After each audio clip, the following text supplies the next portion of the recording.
glad to have you out tonight. Thanks so much for coming and be with us on this Wednesday midweek service as we continue to look at the harmony of the Gospels. We are on lesson number 33, and tonight we are going to be in John chapter 5. This is just a single narrative that we find that's taken place. So the last time we were together, we saw where Jesus was able to heal a man who was lowered down the window, and then we were able to see all of these things taking place around there. And then we got to see where Jesus had gone to a place that we would call an opportunity to, again, give the gospel. And every time that he's done this, it seems like people were, or the Pharisees, the religious people, were always watching him to try to catch him. And as we continue that theme, this is what happens time after time after time. And so that's what we're going to continue to see again. Just like last week when they asked the disciples and Jesus, why doesn't the disciples fast and pray like us? They didn't like the answer. And so that's what we want to continue to see. So John chapter 5, we're going to be looking at the first, this is a very familiar story. We're going to be looking at the first 4 verses to begin with. And it says this: after there was a feast of the Jews, and Jesus went up to Jerusalem. There is at Jerusalem by the sheep market a pool, which is called in the Hebrew tongue Bethesda, having 5 porches. In these lay a great multitude of impotent folk, of blind, halt, withered, waiting for the moving of the water. For an angel went down a certain season into the pool, and troubled the water. Whosoever then first, after the troubling of the water, stepped in, was made whole of whatsoever disease he had. And so the first thing we want to look at tonight, that we're now entering Jerusalem. That's your first blank. We're entering Jerusalem for another extraordinary set of events. Jesus is keeping into this area, and so now we find him back in Jerusalem. Number A, Jesus attends the feast of the Jews in Jerusalem. So now we find that at the beginning of this, there's a reason why Jesus is there in Jerusalem. Number 1, this is Jesus' second time coming into Jerusalem, believing that the disciples are with him, coming in the feast time for the Jews. So we find as he's traveling, comes back into Jerusalem. This is the second time for this feast. Now, what was the feast that Jesus attended is up for debate. So different scholars have different reasoning of which one it could be, but it is probably in a series of either the Passover, the Feast of the Tabernacles, or the time of Pentecost. So as you remember, each time there's a feast, there's one right after the other, and they correspond for so many days and for so long. And so he's either came in the beginning, he's come in the middle, and he's coming to the end. But anyway, wherever it is, he just comes into, as we're told, is the feast. Number 3, by attending, Jesus is opening his mission up to preach about the kingdom of God that is near. As I said before, part of the feast, of course, is a time of worship. And so every time that Jesus goes somewhere, the preaching of the gospel is important. It is important for people to hear why he has come. And so this is another opportunity for him to talk about this particular time in preaching the gospel or telling them about his mission. B, the scene changes from speaking of the feast of the Jews to the frailty of the Jews. There are some words that I just have so hard to... Frailty of the Jews. Things are going to happen that is going to change the outlook even more drastic against Jesus. And it starts here, number 1, Jesus enters into an area called Bethesda, meaning the house of mercy. So this is what Bethesda means. It's the house of mercy. It's a great name of what is about to happen because Jesus is going to show mercy upon a certain person here. Number 2, notice that Jesus enters the area over by the sheep market. If you go back and you look at Nehemiah, when they rebuilt the wall, you will find that one of the wall gates was the sheep gate. It is believed that this is the gate in which the sheep would be led for the required sacrifices. And so we would begin to understand that. So the description of the sheep gate it reminds us that it's in the northeast corner of the old city, and we also know that Jesus is by the sheep gate, but we also know that Jesus is the perfect lamb for a sacrifice. So we kind of have this correlation of what's going on as it is written here for us. Number 4, there is a pool near the sheep market, and before we get to the pool itself, let's take a moment to survey the pool surroundings. And so we are told, in number 5, we are told that there are 5 pillars that cover the area of the pool, or some think it might have been 2 pools. And so right now we're just going to say pool, and we'll just consider one. But we find that there's 5 pillars there. And a biblical archaeology society describes the following. The site was, when it was excavated, it revealed a rectangular pool with 2 basins separated by a pool or by a wall. So it kind of gives us the vision of 2 pools, one big area, but there was a wall in between. And it said that it was 5-sided, and each side had a portico. A portico is a porch. So it had a covering over each of the sides that were there. Number 7, around the pool, we see the picture of the world.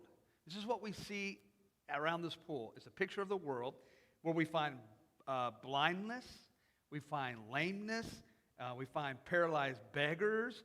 And here's what they're doing. They're all waiting for something to happen into life, into their life. And so the scene is a bunch of, as the Bible says, impotent folk who are laying around this pool waiting for something to happen. Number 8, it's a picture of a hopeless world waiting for something to happen to change their condition. So if you think about this, it's a picture of the world, that people are blind by Satan. They feel hopeless in the situations they're in, maybe even their life. They're waiting for a condition to change. Now, what they're waiting for, I don't know. I can tell you this: if you're waiting on a president, it's not going to change. If you're going to wait to win the lottery, it's probably not going to happen. Your life ain't going to change. And so all of these people were waiting for something to happen. And the people in the world are all waiting for something to happen to change their time. So we may say that this could be a seasonal thing. It could have been an everyday thing.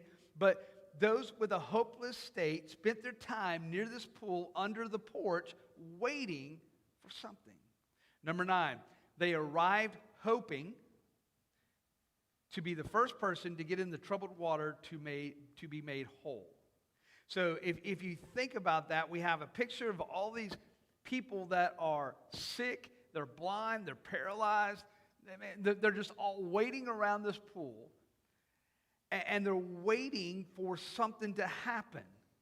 And once they find themselves to be able to get into this pool, something's going to happen, but they're all waiting and watching into this pool for the water, as we'll see, to be troubled.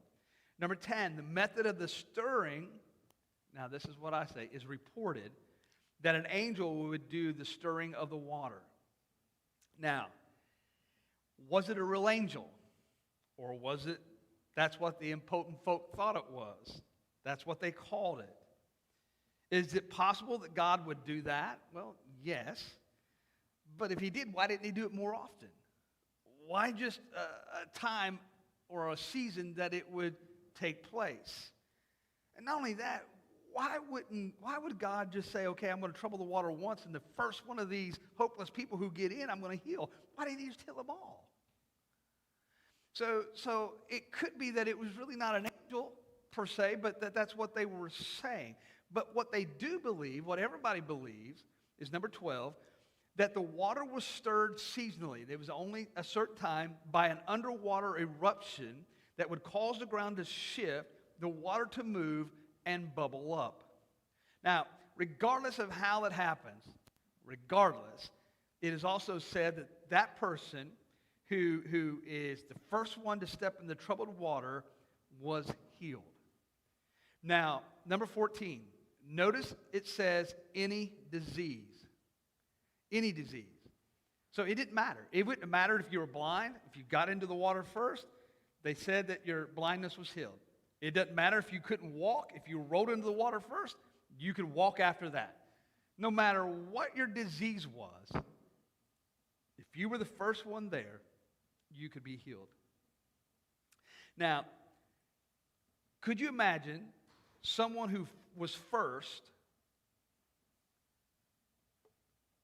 but was not healed because of the fine print?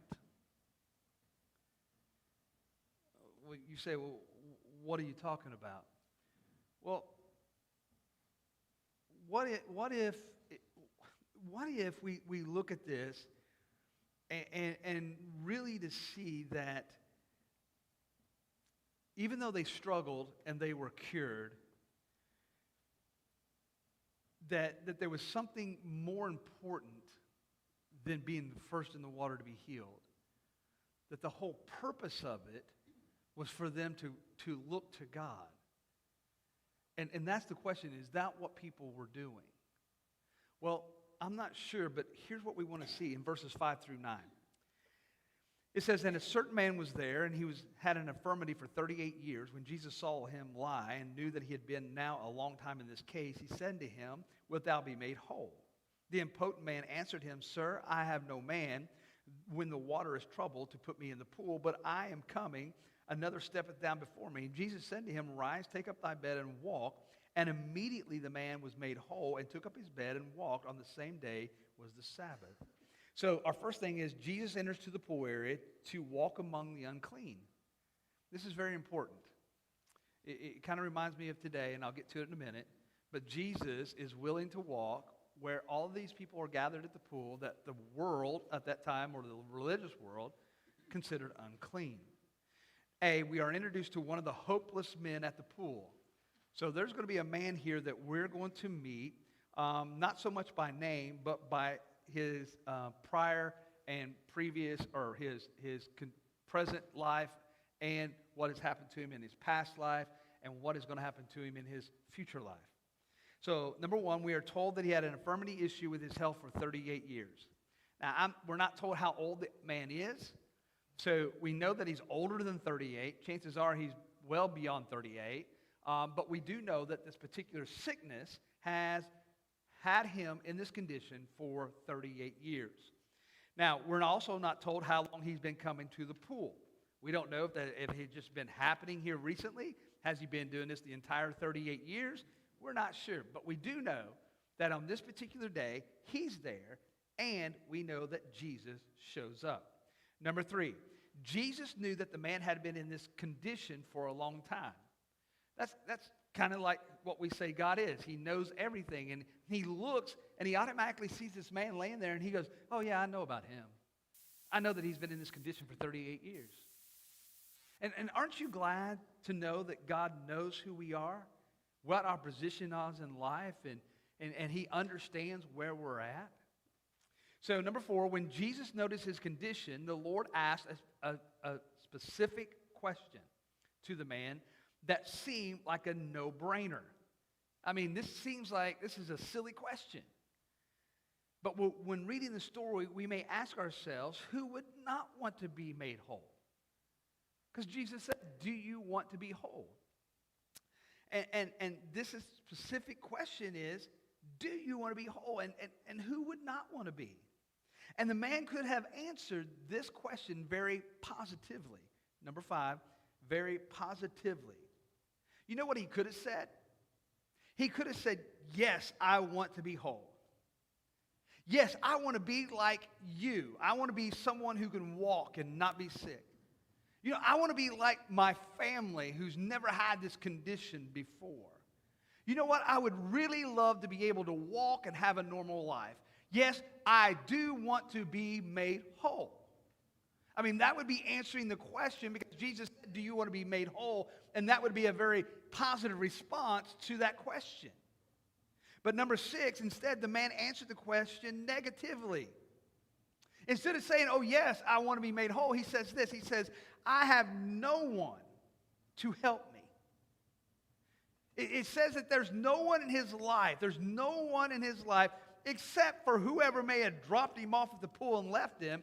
It's not speaking of anyone of importance. He's saying, I don't have anybody in my life that's going to help me to get to this water when it's trouble for me to be made whole.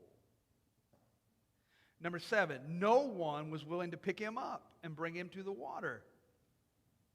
No one was willing to push the line back and say, oh, look, it's the troubled water. Everybody stand back and let this man who's been sick for 38 years go first.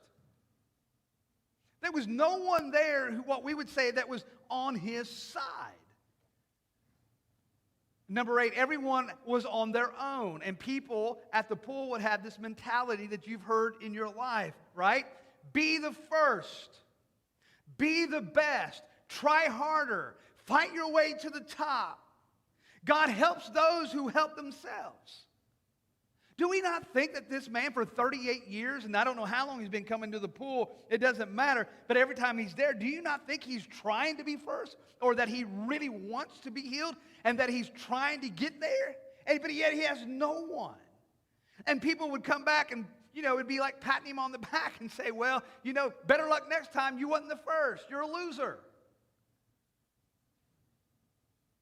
See, the negative attitude is like, no, sir, I have no one to help me. And to be honest, he could have said this, I like hanging out with these people.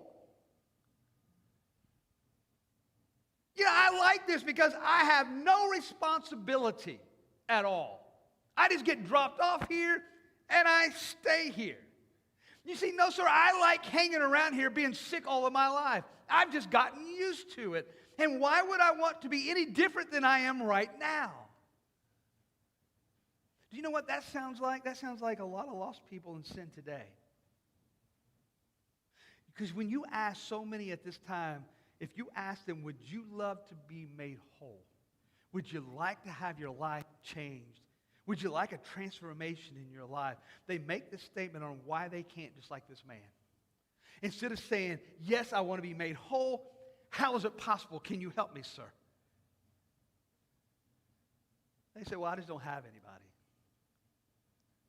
And people, when you ask them and you offer them Jesus and you offer them a different life, they just say, you know what? I kind of like where I'm at. I'm kind of enjoying this sin. I like being around these people. And I don't have no responsibility to God. I think I'll just remain sick. It just doesn't seem like number 12, it doesn't seem the question does not seem to raise the man's hopes. It just seems like when he says, do you want to be made whole? He's not even hopeful that it's going to change. But Jesus does change his circumstance. Jesus tells him to take up his bed. Even though he did not answer it right, not only he didn't answer it positively, Jesus still said, take up your bed and walk. And what a startling command from Jesus to tell a man to walk when he has not walked in 38 years. I mean, what has changed? This man for 38 years has probably, ever once in a while at least, tried to walk on his own or to do whatever he could on his own and always failed.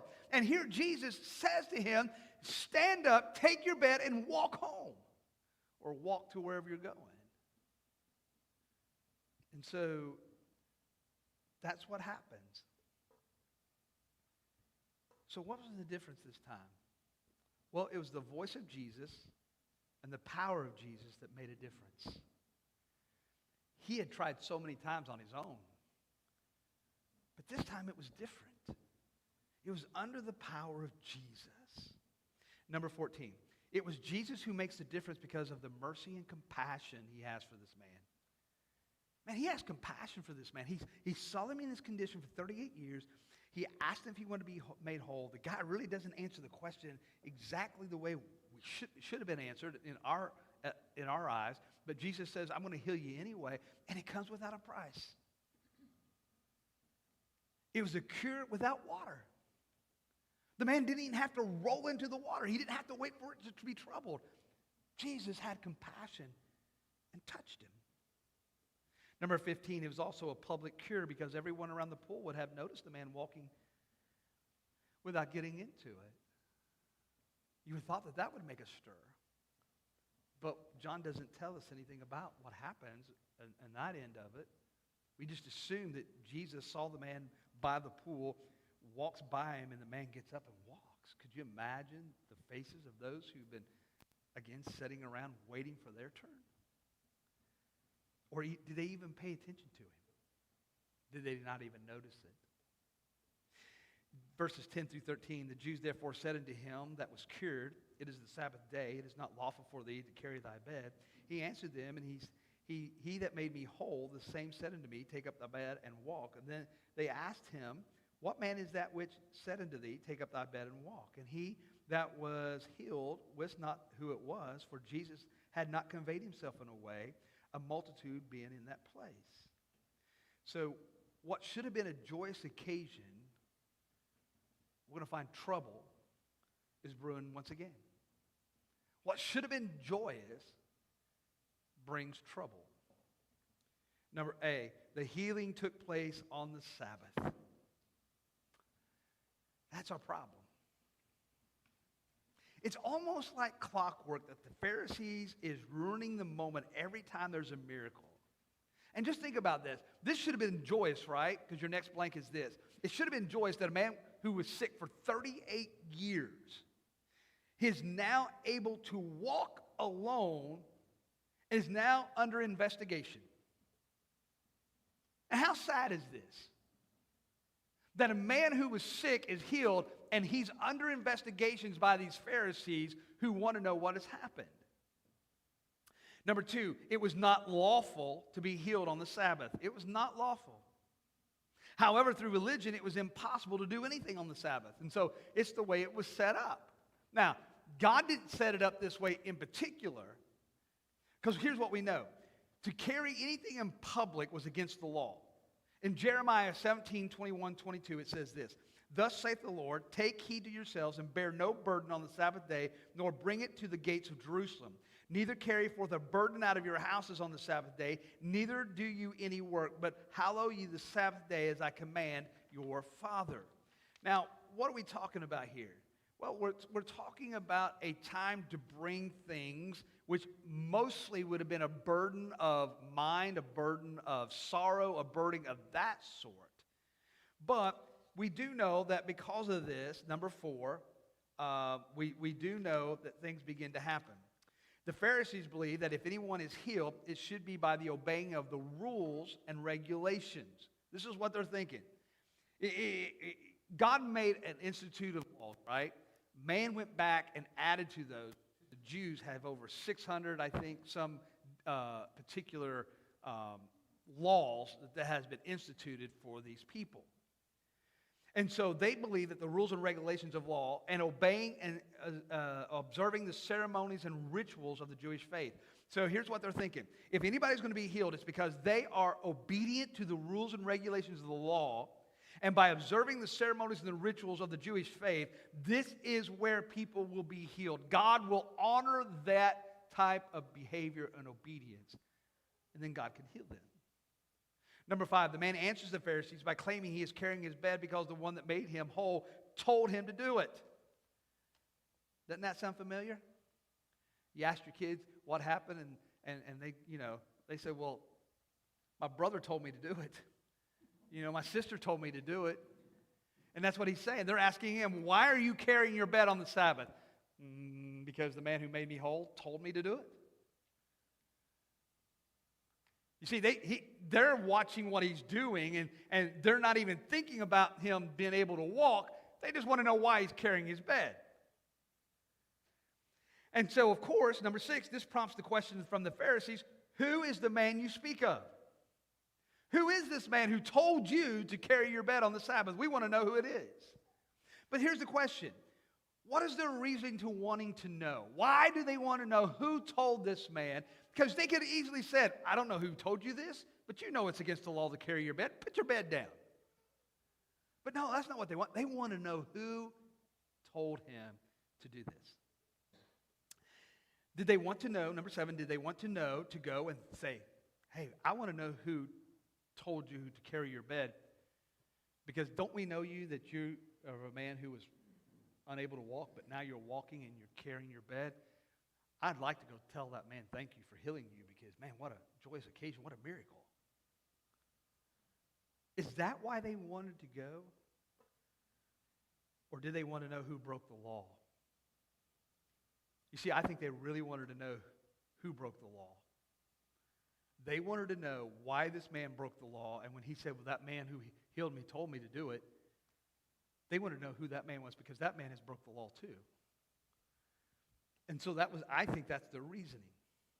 Number 8, they did not care or have compassion for this man and his condition. You know, really, they didn't have no compassion. They would rather that man stay in that condition for the rest of his life. They just didn't care. They didn't really care about who he was. They didn't care if he was unable to walk. They didn't care if he didn't have any friends. They didn't care if he couldn't get into the water first. They really didn't care. Because if they really cared, guess where they would have been? They would have been at the pool where the unclean people were, and they would have been praying for them, and they would have been helping them to at least get to the pool first. No matter who it is. But their religion didn't care for people like that. Because their religion didn't see the need for people like that to know who God was. Number 9, they did not have compassion and understanding for Jesus.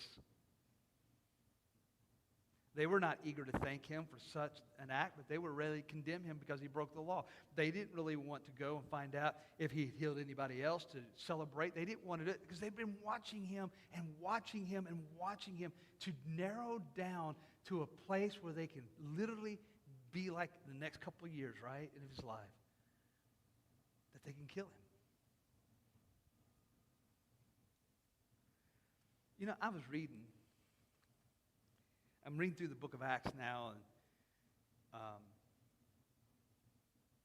and you know, in the first 9 chapters, it's amazing how many times I've read here in the last chapter 2 how the Jews wanted to kill. They just wanted to kill. Saul gets saved, and you know what they say? We need to kill Paul or Saul. We need to kill Saul. That's why they don't care about people. They just care about themselves. Number 10, Jesus never revealed himself when he came upon this man at the pool. In other words, he didn't come up to the pool and say, hey, sir, I know who you are. I'm the Messiah. Glad to meet you. I'm Jesus. I'm here to make a better day for you. Would you like to be made whole? Oh, don't be thinking negative. Here, take up your bed and walk. He says, I don't even know who it is. I just know that this man told me, and this is what I did.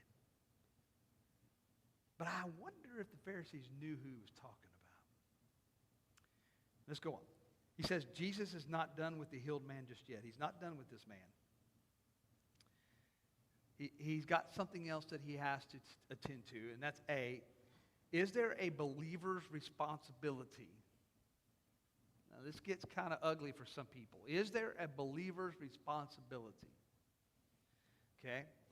1, Jesus seeks out this man for a second time. So he's already went to him and found him at the pool, has made him whole, and now he seeks him out a second time. It seems as if Jesus and this man meet briefly, and Jesus leaves the scene. The man deals with the Pharisees, and then we have Jesus and this man meeting again. Number 2, the good news is that Jesus found the man in the temple. I think that's good news because normally we associate the temple as a place of worship where worship is lifted towards God. And so I hope that meant that it was a sign of gratitude toward God because of this new whole body. But number 3, Jesus says something very straightforward. He says, sin no more. Did it mean that since you are now whole, do not sin? Or did Jesus mean now that you're whole, sin no more because it was a specific sin that caused him to end up paralyzed?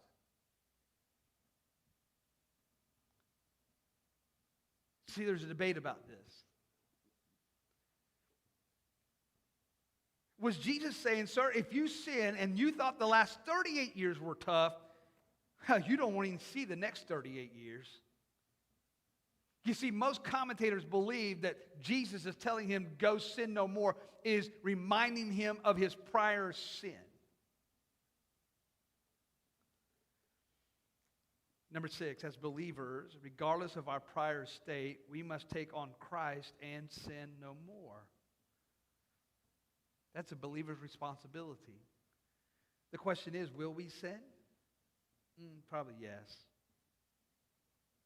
However, we desire not to live in deliberate sin or to live a life in sin as a believer, right? That's the responsibility of a believer. But Paul stated, number 7, that Paul stated that we should never allow sin to abound, that we should not allow it to abound in our life, but the grace of God abounds in our lives, that we have grace rather than sin.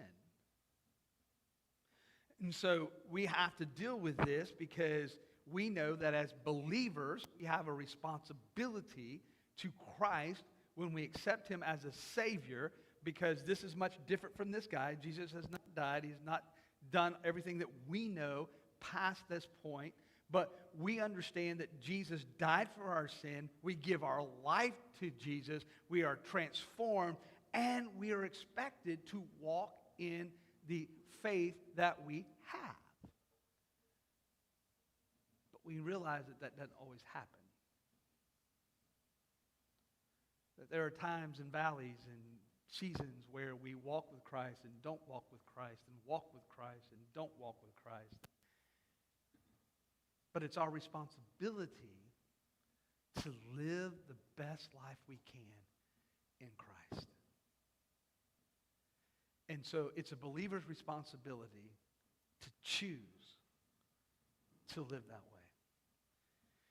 And as I said just a few minutes ago, number 8, the reason for the Pharisees to hate Jesus is written. Look at this. They sought to persecute and kill him because of what he did on the Sabbath. I'm telling you, these Pharisees and these religious people had a motive of killing. They were like the people who were hiring hitmen to take out people because they wouldn't get their hands dirty, right? We found that out with Judas.